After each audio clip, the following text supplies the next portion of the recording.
Tok Seri Pengerusi. Saya sedikit saja untuk turut sama berbahas di bawah B32 wilayah persekutuan ini, iaitu 060,000 Perbadanan Pembangunan Kampung Baru yang di dalam peruntukan kali ini tidaklah dapat banyak dari segi pengurusan, begitu juga untuk pembangunannya. Tetapi apabila kita melihat laporan tahunan Perbadanan Pembangunan Kampung Baru yang kita perolehi pada hari ini, saya melihat berbagai perancangan yang agak menarik ya, untuk membangunkan satu kawasan yang merupakan kampung tradisi di tengah kota raya. Dan kalau mengikut unjuran-unjuran yang dibuat oleh Perbadanan ini, maka ianya akan menjadi satu bahagian pembangunan di kota raya ini yang sangat moden. Walaupun pada asasnya kita diberitahu bahawa usaha membangunkan ini adalah dengan memastikan semua ciri-ciri pembangunannya berteraskan warisan ya, budaya Melayu dan kemudian Islam. Kalau ini diterjemahkan dalam bentuk physical developmentnya, sudah tentulah kita akan berfikiran secara konvensional melihat kepada aktiviti-aktiviti keagamaan di sekitar masjid dan kompleks-kompleks Islam, kemudian mungkin aktiviti kesenian Melayu ya. Jadi saya nak minta penjelasan daripada Menteri, setakat mana usaha untuk memastikan warisan dan budaya Melayu ini dikekalkan dalam bentuk struktur pembangunan fizikalnya, bangunan-bangunannya ya, supaya apabila generasi akan datang diberitahu bahawa ini adalah kampung Melayu, kampung baru ya, maka dapat kita bayangkan bahawa inilah struktur budaya dan kesenian orang Melayu. Jadi saya nak minta penjelasan daripada Kementerian Kesungguhan ataupun usaha-usaha yang dibuat untuk mengekalkan warisan-warisan tersebut. Kemudian kita melihat kawasan pembangunan kampung baru ini adalah kawasan yang terhad ya, tidak besar tapi mempunyai potensi yang tinggi.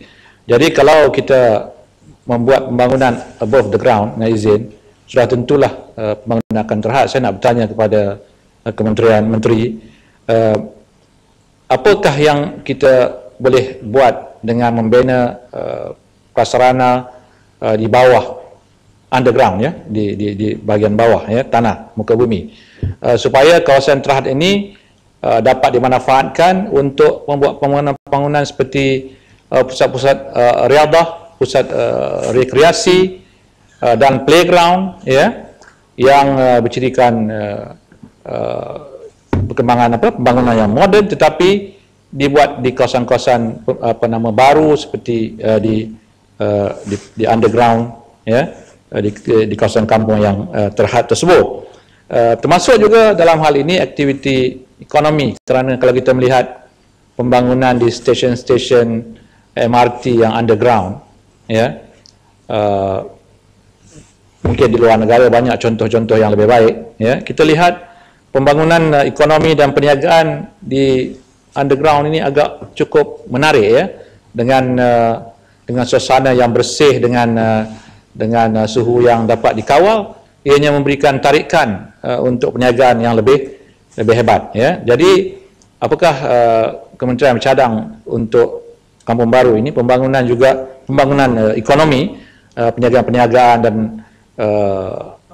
industri-industri kecilnya dibuat tidak di atas bumi tapi di bawah ya.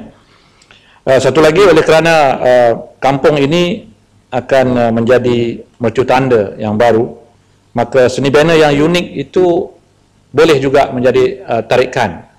Tapi sekali lagi, oleh kerana seni bina yang unik ini kita kaitkan dengan warisan Melayu, apakah cadangan kementerian ini supaya keunikan seni bina Melayu itu kekal dan tidak kita bawa keunikan bangunan-bangunan yang baru yang tidak menggambarkan warisan kita.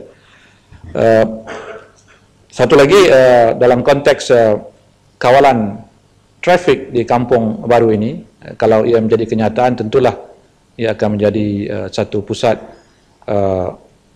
pelancongan yang hebat. Selain daripada LRT yang lalu di bawah Kampung Baru ini, apakah perancangan untuk meminta pihak berkuasa pengangkutan darat untuk memanjangkan atau membawa pembangunan lain-lain sistem pengangkutan seperti MRT ke ataupun khusus monorail ke untuk kawasan ini bagi memastikan ianya menjadi tempat yang trafiknya tidak mengganggu perjalanan penduduk di sini.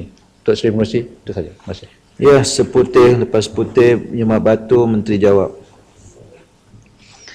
Terima kasih Datuk Pengerusi. Saya ingin rujuk kepada putiran 040000 Perbadanan Putrajaya dan DBKL putiran 050100. Datuk Pengerusi, saya nak tanya